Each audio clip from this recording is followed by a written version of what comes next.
The following is a presentation of the Belly Up Sports Media Network. Let me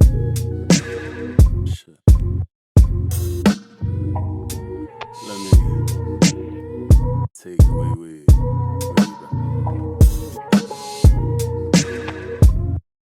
What is going on, everybody? Welcome back to Sideline Summit. I'm here with CB, Culture Boy, and DC. Danny Cole, UPenn's finest. We have another great episode for you guys today. Of course, we're going to start with Summit's Plummets as usual, more general this time. Nothing really specific. We're going to go into reviewing the NFL Draft QBs. Bryce Young, CJ Stroud, Will Levis, Anthony Richardson, Hendon Hooker, all the QBs. We're going to give you our best, our bust, our sleeper, and our favorite. We're going to do a segment called NBA Time Travel.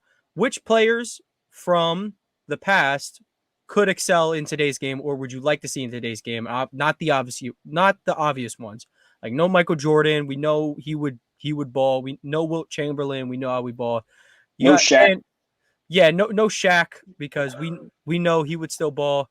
And it can be a good player, but just not your obvious picks. And then at the end, we're going to go rapid fire NBA awards if the season ended today. But before we get into even Summits and Plummets, I want to ask Chris, and then I'm going to swing it to Danny. Chris, how are you doing today? I'm doing great in real life, but also awful because there's been some terrible news that I will save for our Summits and Plummets. But other than that, life's great. It's hump day. Everything's all good. I mean, we're getting right into the Summits and Plummets. So I'm going to start it off. My Summit is LeBron did that block that's up in front of you, but to Kyrie. That's my Summit of the week. That was definitely a highlight. And then coincidentally enough, my Plummet is LeBron got hurt. It's all about LeBron this week for Danny. We'll swing it to Chris next. You can start with your Plummet. Summit doesn't really matter.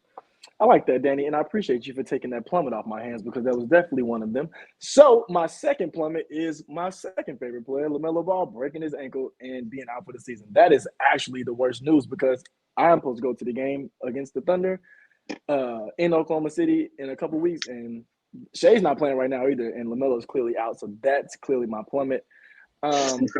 My summit is I just had it in my head. My summit is I got to go watch the Mavs game yesterday, and it was really cool just to go. I was supposed to be able to go watch the warm-ups. My friend Terrence was able to go see, but traffic made me miss it. But I was able to go and watch like the last maybe 8 minutes of Luka warming up one-on-one, like shooting jumpers, playing 1v1 against a couple of assistant coaches, and that was real cool. I got to see a close game yesterday too, so that'd be my summit for this week. That's dope. I mean, the LaMelo ankle is unfortunately part of the Wemby plan, so definitely a plummet, but Hornets fans have that third eye vision. They have that different vision. I'm going to say my plummet has been Jason Tatum's shooting stretch. He has not been shooting the same since the start of the new year, and it's usually the opposite. He usually starts off the first 2 months rough and then picks it up into MVP level. This year, he was probably the MVP favorite up until the new year started. So I'm hoping he kicks back off tonight. We're recording this right before Cavs Celtics, which I will be watching. I watch every single Celtics game. And coincidentally, I watch every single Lakers game as well because they always have a player that I like. Hence this time LeBron James, but he's not playing tonight, so I'm not staying up for all that. But no AD either. No AD. I'm unfortunately not turning on the TV for AR-15. I apologize. Yeah, but sorry. And he kept turning the ball over yesterday. They could have won, but I don't know what it is. He can't dribble in the paint. But anyway, I have to move to a summit. A summit is baseball's back, and the Phillies are looking good in spring training. Obviously, it's not a lot, but you like to see some of the new faces getting involved. Obviously, Trey Turner signed the big deal, and then Harper starting to get healthy from his surgery. It's looking like a huge year for Alec Boehm because he's put on some weight, he said. And he hit a home run in spring training, but it's spring training. We're not going to get ahead of ourselves. But me and Danny know the Phils are. All right, yeah, the Phillies are exciting. Baseball is exciting. What's not exciting is the pitch clock. Take that shit out the game. It's horrible. I haven't seen a game with it yet, but I've heard bad things about it. Yeah. Okay. I Can't say I'm a fan. But like after the 6th inning, it needs to be turned off. Yeah, clutch. I can see that. Maybe I can see that. But baseball is all fun, and we'll pick up on that a little more closer to opening day. But for now, Opening day is 4 weeks away. yes, but the combine is right now, and we'll get started with our QB prospect reviews. We're all going to start with our best quarterback, who we all think is the best quarterback. I can go first. I like Bryce Young. A lot of people, they don't like the size. And I'm here to tell you, I truly don't think it's a concern. The main concern with smaller QBs is that they're going to get hurt more. Turn on the Texas game, turn on the Tennessee game. This dude is getting absolutely lit up, and he's keeping his eyes downfield, and he's bouncing right back up. And then take out the size, he can make every throw on the field. His body, he might not be able to break tackles as much, which is my main concern. But I think on the move, he can make people miss, throw on the run. He can hit the deep ball. He does tend to miss the deep ball sometimes, which could be a factor into his height.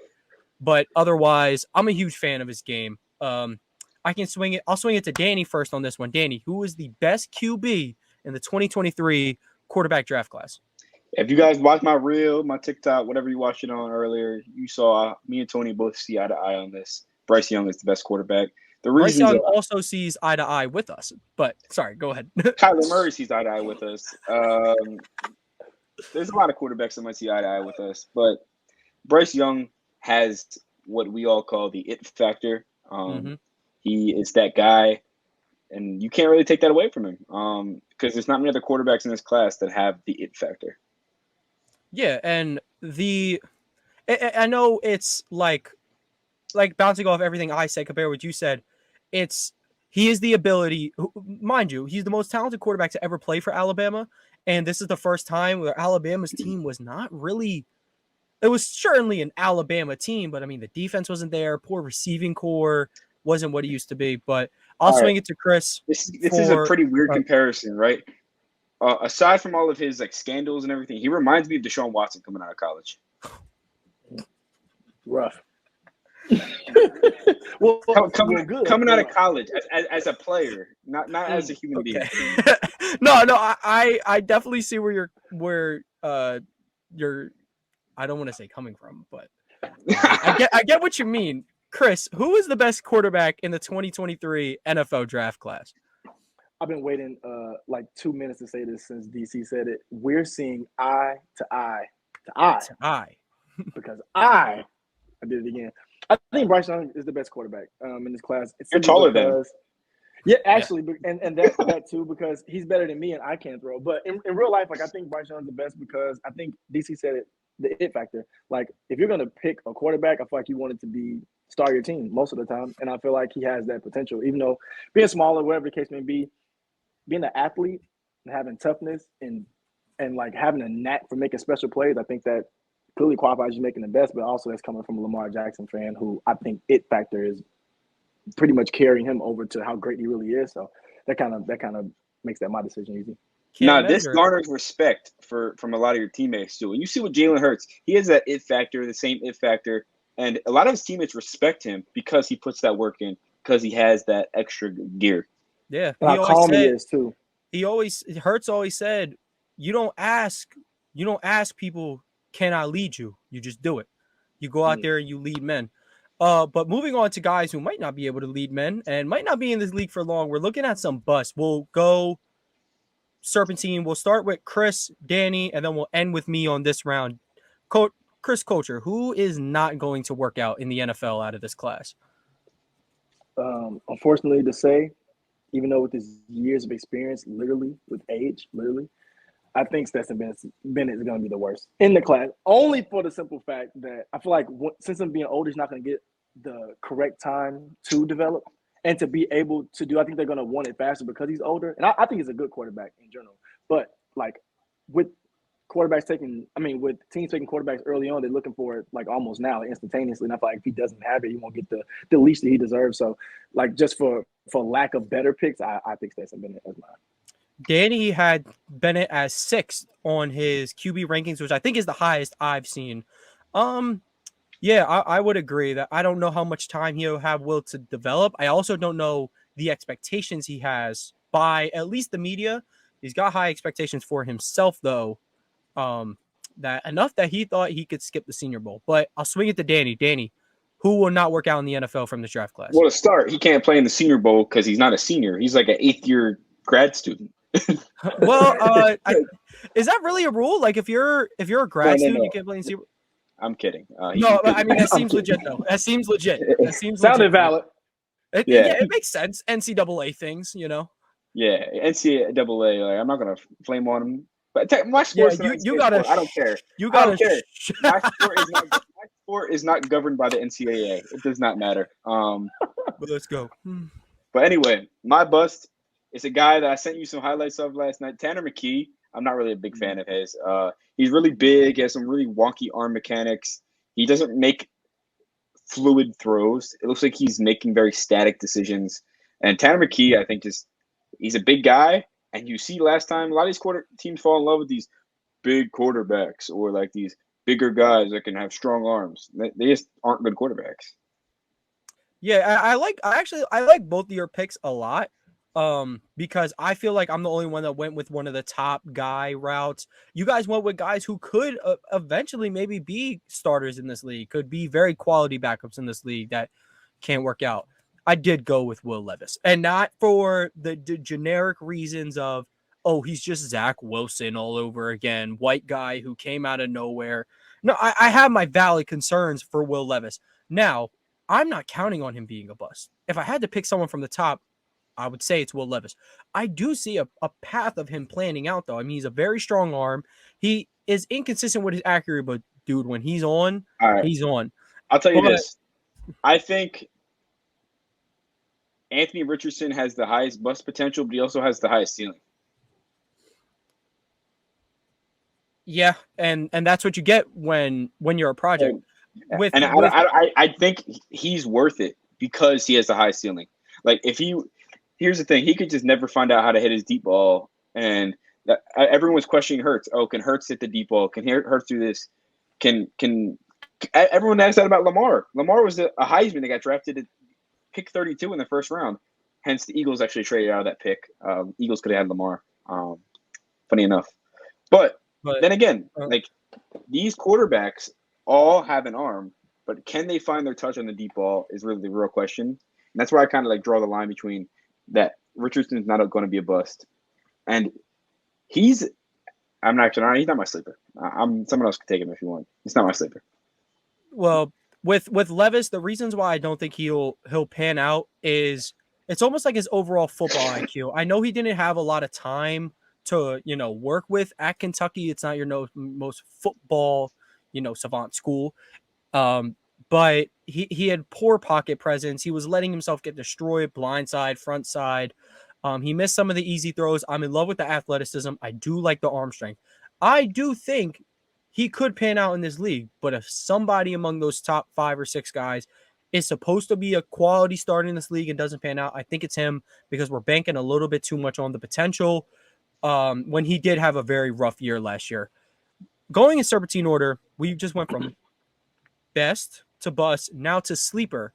My sleeper, I was originally going to pick CJ Stroud because I think people are just kind of getting him lost in between like Bryce Young and Anthony Richardson hype that's going on right now.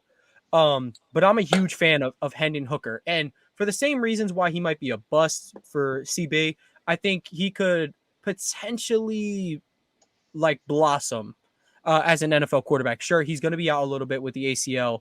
I think he's ready, though. I think he gets the ball out extremely fast. He can throw on the run. He loves intermediate, short, over the field, which is what young quarterbacks, he's not necessarily young, but that's what coaches want to do with their young quarterbacks. Quick RPO. They want to get the ball out of his hands fast. He can run too. We'll have to see how he is after the ACL. He's a good deep ball. I'm a huge fan of Hendon Hooker. I know the age is a factor, but I think he would have been a first-round pick if he didn't get hurt. I think, look, day 2, maybe even early day 3, a team will get a very quality backup. And if he's going to be out that first year anyway. So if he can just sit and soak it all in and not have to put his body on the line, and then year 2, I mean, he'll probably be like 26 or 27, but I mean, it's now or never. And I think if someone can turn it up year 1, I think it could be him. So that's my guy. I'm going to swing it to Danny. Sleeper. my sleeper, if you look at my list, he's pretty low on it. Sleeper for a reason. I think this guy has the skill set and the mentality. If you look at his teammate actually got picked a few years ago by the Jets. Jaron Hall is the guy I'm talking about. Yeah. Jaron Hall is actually, a lot of people used to say that Jaron Hall should have started over Zach Wilson back when he was at BYU. Not a bad take at all. At all. Yeah. So I think Jaron Hall has a chance to come to the NFL.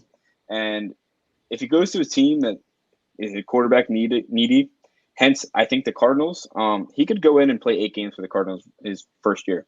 And I'm assuming you're talking about first 8 because like Kyler's not going to be. Oh yeah. Okay. We are fans of Kyler Murray here. Just going to state that. Okay. Jaron Reed is not. He's not better than Jaron Hall is not better than Kyler Murray. It's simple. No. But he has a lot of these talents that some of these quarterbacks don't have. He has a lot of zip on his ball. He has a strong arm. He's mobile. Kind of what you look for.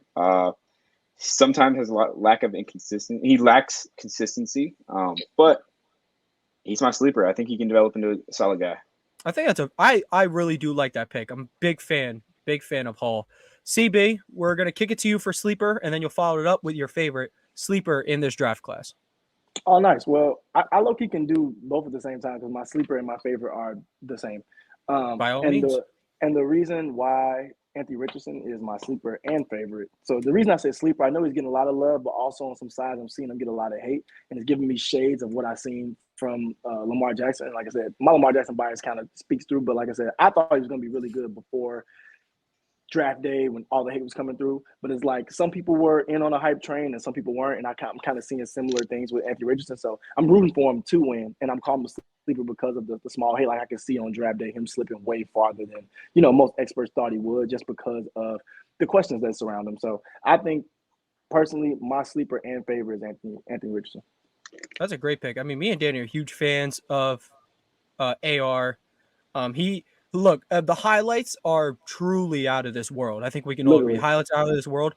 He makes some of the most bone-headed decisions I've ever seen.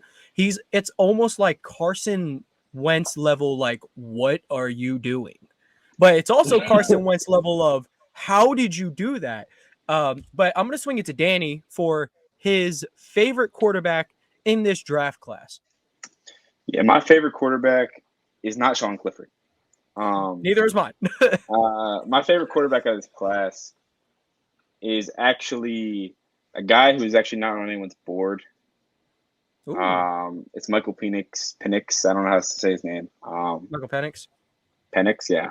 I'm pretty sure. I thought he returned for his 6th year. I think so, because we got a comment the other day. I also was not sure because he's returning for his 6th year. So like I'm pretty sure he's returning to Washington for a year. I'm also a fan though. I am a fan. He is okay. So I just found out he is returning. I don't blame you. I thought he was in there as well. I thought he was in there. I think people made list early before he decided to I think that he's going to be great for next year, but. Nonetheless, Hendon Hooker is actually my favorite. Love that. I think Hendon Hooker, before he was having Tennessee, a team who, I guess the last 10 years has been like kind of meh. Basketball school the last 10 years, right? You're wearing orange today, Chris. Yeah. He was taking him and Jalen Hyatt put 6 touchdowns up or 5 or 6 touchdowns up on Alabama with nobody else. Easy. And that's it. No, that's not easy, dude. No one's doing that, and you don't do it by accident. Yep. He was the Heisman frontrunner. And mind you, the other people in this race, we got Bryce Young in this race, C.J. Stroud, who might be 1 and 2 off the board, Caleb Williams, who is 100% going 1 next year, but Hendon Hooker, and he had his team at number 1, and he was front running for the Heisman, and then he got hurt. I absolutely love that pick, man. If it wasn't for the injury, a team in the 20s area who might got an older QB and once maybe a guy to sit a year, I would love that. Or maybe a team that needs one right now. I like that. But go ahead. I'm gonna tell you this right now. Next year's draft class is gonna be like this class on steroids. It's gonna be ridiculous, dude. Caleb Williams is gonna have 0 questions. He's gonna have 0 questions. Drake May, 0 questions. Rattler. Spencer Rattler, 0 questions, no character issues at all. DJ Grade A Ugalagalai. student. DJ Ugalagalai, backup, not entering the draft. I mean, look, if he has like a superb season next year, by He's not all means, starting. He's not starting. he transferred. I know that. Where he transferred to? I can't even say I know. I may be looking like a casual right now, but I know he transferred. I'm probably looking like a casual, and I was a big DJ guy because his freshman year he filled in for Lawrence 2 games. Oregon State. Transfer to Oregon State. I mean, look, if he can have a big year at Oregon State, like a superb year, maybe he could enter. But I don't know. Transferred? I don't know. He know Cade Klubnik much better than him. We know that, man. Come on. Our first ever Summit Standouts post on Instagram had him in it because he filled in for DJ and he balled out, won the ACC. 2 years from now, in 2025 draft class, Archie Manning and Cade Klubnik are going to be insane. Yeah, I mean, I'm definitely hyped for the ones of the future. Now, we're going to finish the segment off with my favorite quarterback. And I flipped my sleeper and favorite because I thought sleeper probably would fit Hendon Hooker a little title more. CJ Stroud is my favorite quarterback. I love that I was very into the Georgia game because everyone's like, oh, he's not, because he was coming off the Michigan game where everyone's like, oh, he's not mobile and he can't perform under pressure. And I was just waiting to be like, watch this. CJ Stroud can make every throw on the field. He can run when necessary. We saw him. He, with his legs, got his team down the field just for his kicker to, hit a knuckleball. Things did not go well, but he put his team in the position to beat the best team in the country. Essentially, they are the real runner-ups, but we know that's not how it goes. CJ Stroud, he can make the throws on the run. We've seen it. He can improvise. He can direct traffic. He can sit in that pocket, take a hit. He can sit in that pocket, deliver, extend the play. I'm a huge fan of CJ Stroud. And I don't think comparing him, like, he's not Justin Fields. He's not Dwayne Haskins, rest in peace. He's not these other Ohio State quarterbacks. So basing it like, oh, they went to Ohio State, they're not going to be good, is just, I think, a horrible argument in general. But yeah, that was our best bus sleeper favorite quarterback prospect reviews. Next week, we'll be doing running backs. As we're going to go through offense, then we're going to go through defensive positions, and hopefully we get done right in time before the draft. If not, we will be pumping out the content for you guys. Moving on to a segment, NBA time travel. We're going to take a player from the old times. We're going to drop him in today's game. That's a player we would like to see in today's game. I want to start. I'm going to prove my example. I have Scottie Pippen. And while Scottie Pippen is an all-time – Scottie Pippen's an all-time great. Everyone does know that. But I think what a lot of people don't know, there are some years Scottie was shooting that thing. And a lot of people don't know that. He had 3 seasons where he was shooting 36% on 5 attempts a game, which I'm going to pull up some numbers. In Devin Booker's 3 All-Star seasons, he shot 35% on 6 attempts a game. So we have Scottie Pippen, who is widely known as the best wing defender, him or Kawhi, or Draymond, sorry. Scottie Pippen, one of the best wing defenders of all time, was also shooting 36% on threes, 5 attempts a game in a year, like in years where you don't really train that. And we know in the 2 years he didn't have Mike, he was averaging 20 on, and playing great defense. A lot of people would love to see him as a number 1 option. And of course I would too. But I would also like to see him in a league where your best player has got to be a 2-way triple threat wing who can play make. And I think Scottie would thrive in today's game. And he's getting a lot of hate. Me and Chris were talking about this before the show started. Like Paul Pierce, people are forgetting who Paul Pierce is. I think people are forgetting who Scottie Pippen is because his wife is sleeping with everybody, including kids she used to babysit.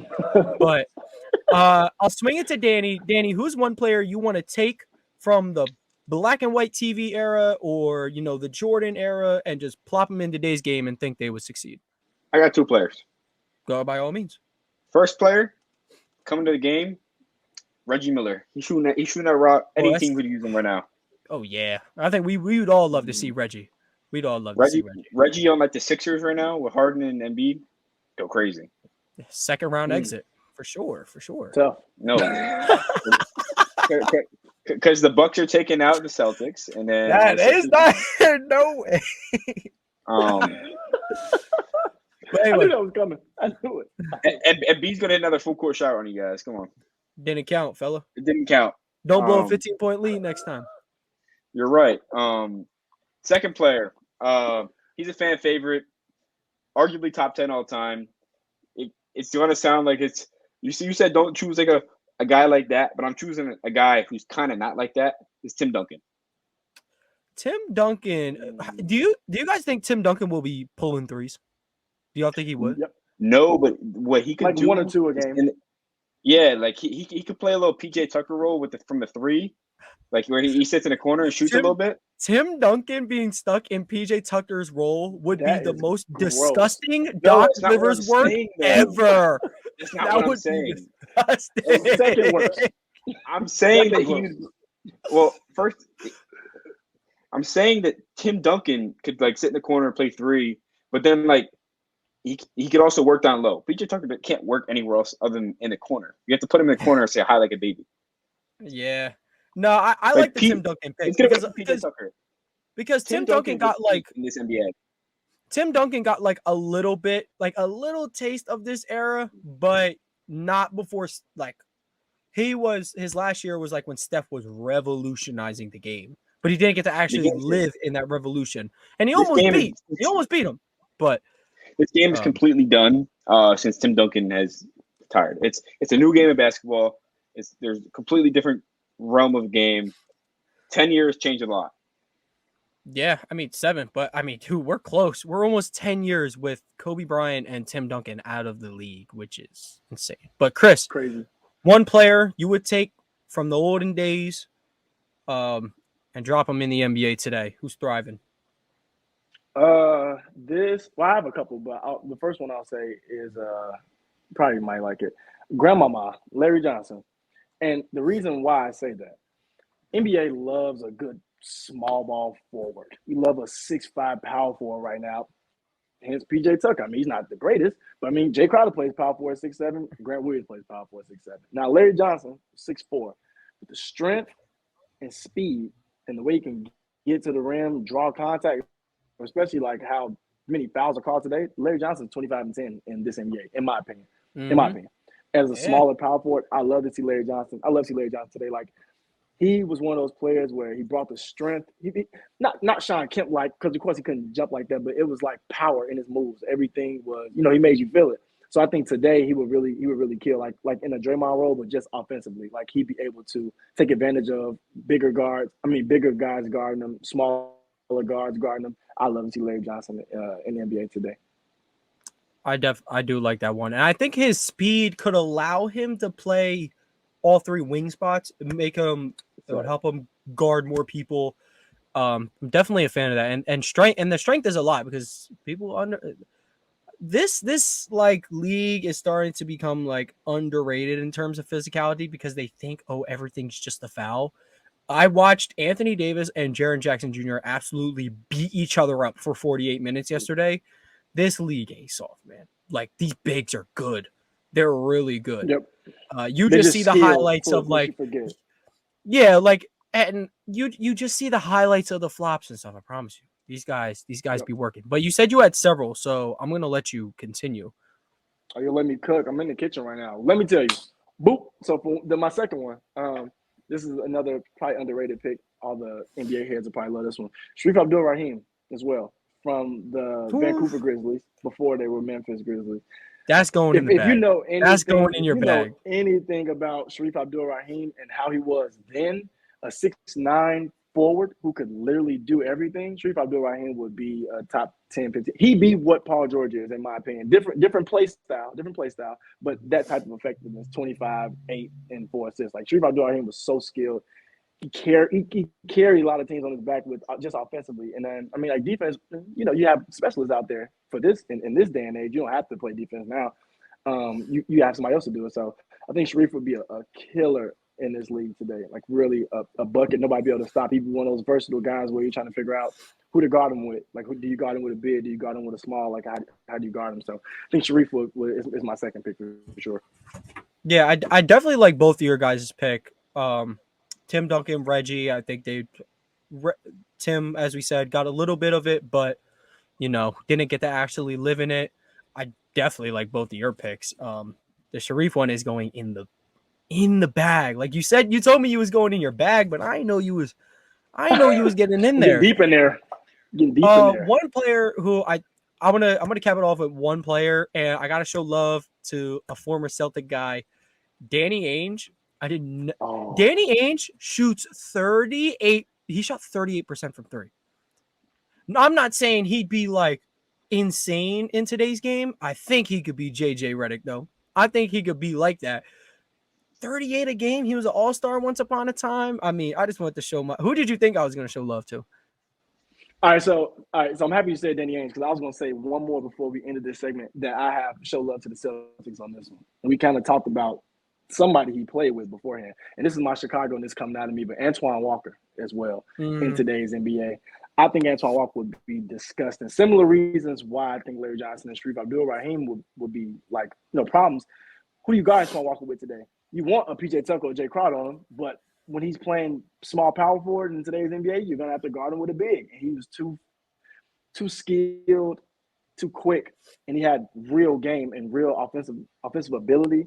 So Antoine Walker, and as a Celtics fan, Antoine Walker was a bucket. Like I said, me being from Chicago, just Antoine Walker used to shake and shimmy before Steph. Like, I would love to see that today. I would love to see that today. You talked about defenders, and it made me think of someone who, again, kind of caught the revolution, didn't really. His first team all defense, Tony Allen. I would just love to see him play. Now, I don't really have any reasons, but Danny, if you have one last one, by all means. I got one last guy. He's not considered top 10 all time. I think some people put him in his top 30. I don't know if he's top 30 though. T-Mac. He'd be gross. The 3-level scoring, the athleticism. Oh my goodness. Yeah, T-Mac would be filthy. He'd average. Nice, I think he'd average 30 plus. With the advanced analytics, I think T-Mac would be the top scorer in the league. I think Tracy McGrady would find whoever invented advanced analytics and like burn down their house. Carmelo Anthony, and like anyone who played in the dark era of long twos would. All right. Yeah, they'd have something to say about. I'm gonna tell you something real quick. I was thinking about doing a guy, but I don't know how you feel about Paul Pierce. 3-level scoring. Respect the truth. He's averaging 30. That's my guy. Yeah, first ever Celtic jersey I ever got. Respect. I like that pick. He says everything but the truth when he's an announcer, though. He said Celtics are not losing to the Bucks. Stay quiet about that one.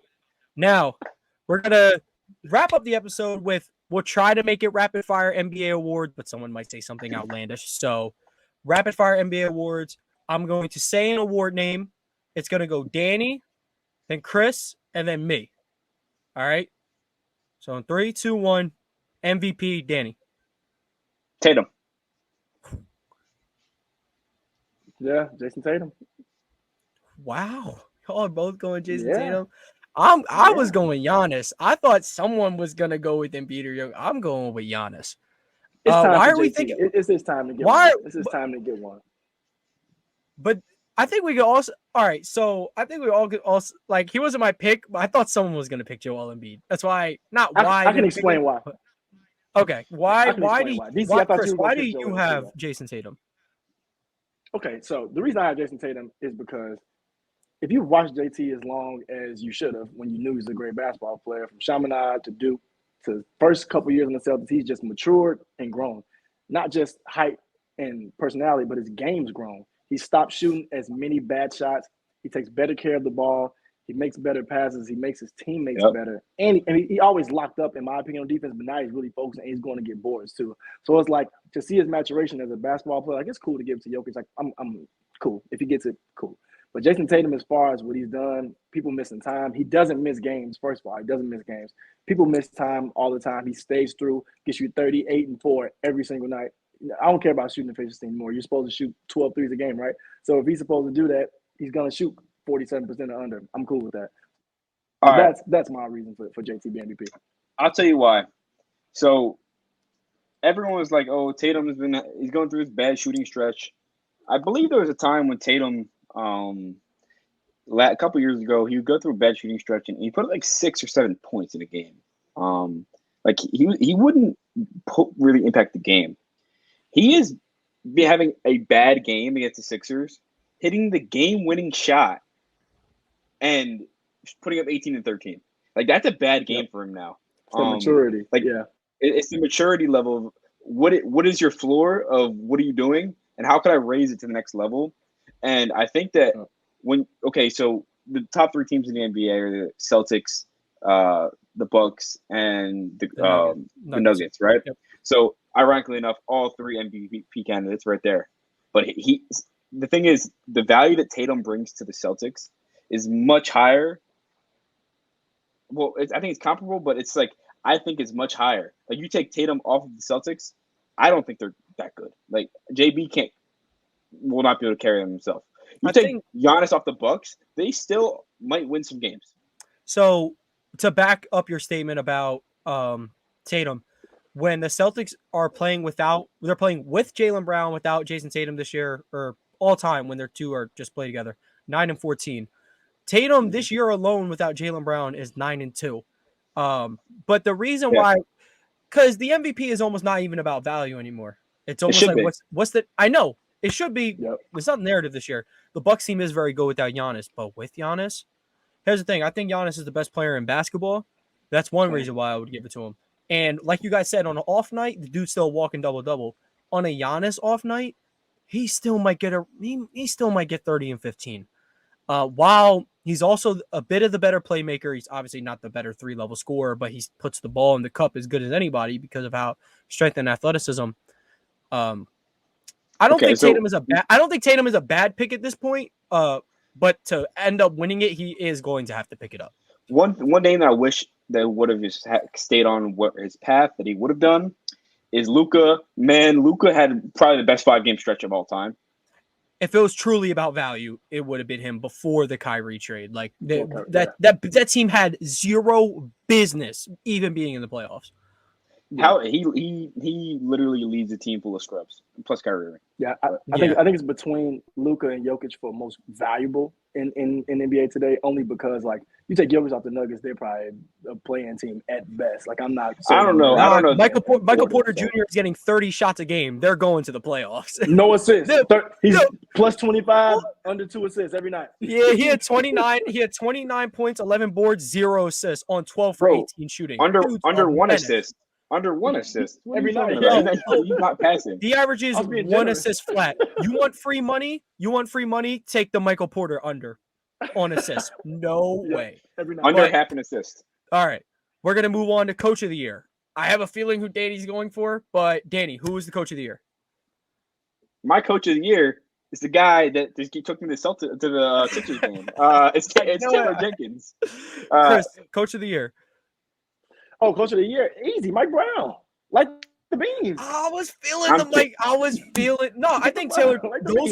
Y'all are not going to believe this. Mine's Joe Mazzulla. Those are my 3 picks because I have Mike Brown, Joe Mazzulla, and Taylor Jenkins. Taylor Jenkins, I think, an underrated aspect. His team is very good, but an underrated aspect of Taylor Jenkins is that I think he's handling the outside noise very well. And then when a star player isn't playing, the team can function because I'll tell you this. I'll tell you this. Internally, Taylor told me that he wanted to actually be a GM at first. Before he wanted to go into coaching. He actually shadowed the Spurs GM, RC. Wow. And he was like, and then he got there and he's like, oh, I don't want to be a GM. I want to be a coach. And then he went and coached the Spurs G League. Then he moved from the Hawks to the Bucks. And now he's coach of the year runner. So that's he's really shout out T. Jenkins, man. I mean, his team is obviously in a great spot. Obviously, outside of Ja Morant allegedly assaulting a 17-year-old, but and flashing a gun. I mean, I don't know. Ja is just your. You forget Ja's like 22 years old, 23. Let's give it a buck. Ja Morant is just your average Chi-Town guy, Chester City man. Like he can just ball. He can he can ball like anybody, but he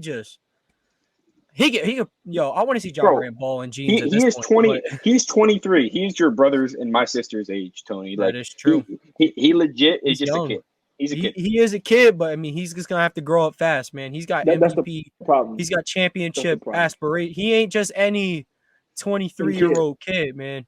You're one of the league's best.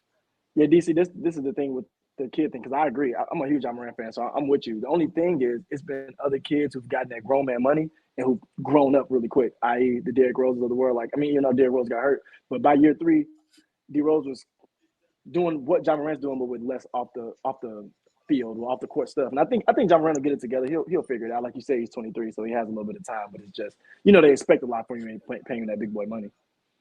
Right. Before we move on to the next one, I just wanted to state my case for Joe Mazzulla. 19 days before the NBA season starts, Ime Udoka was insanely horny. So he gets suspended. Joe Mazzulla is like, dude, you got to coach this team that just went to the finals, and your expectations win the championship. Said bet. Cool, super collected. Takes Jason Tatum, Jaylen Brown, all the guys. They have I believe they're tied for the most wins. I know that. So Joe Mazzulla is his team tied for the most wins. He was the all-star coach because he had the 1 seed in the Eastern Conference at the time. Jason Tatum's having a career year under him. He's got his team legit 13 guys deep. And you have guys like Peyton Pritchard who can be very effective on other teams, literally asking for a trade because he's not getting playing time. That's how much Joe Mazzulla has made this team deep, because he's letting everyone get involved with the three-pointer. So I'm a big fan of Joe Mazzulla. I want to move to Defensive Player of the Year. I should have moved to that next, because now we really got to go rapid fire, because I've been rambling too much.